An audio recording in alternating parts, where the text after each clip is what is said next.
Quer saber de uma coisa? Vou cortar isso aqui. Aqui é uma transformação um pouco ruim, porque é a carta da libélula.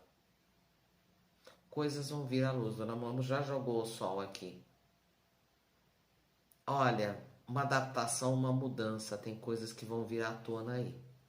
Ou já vieram. Hum. Tá. Vamos lá. Procurando fora aquilo que não se acha dentro. Coisas. Você vai descobrir por que uma pessoa foi embora ou porque essa pessoa mudou. Pode ser que a magia entre vocês dois acabou. Pode ser que você tentou procurar na outra pessoa algo que essa pessoa nunca vai poder te dar. Você está tentando se adaptar demais a uma situação, né?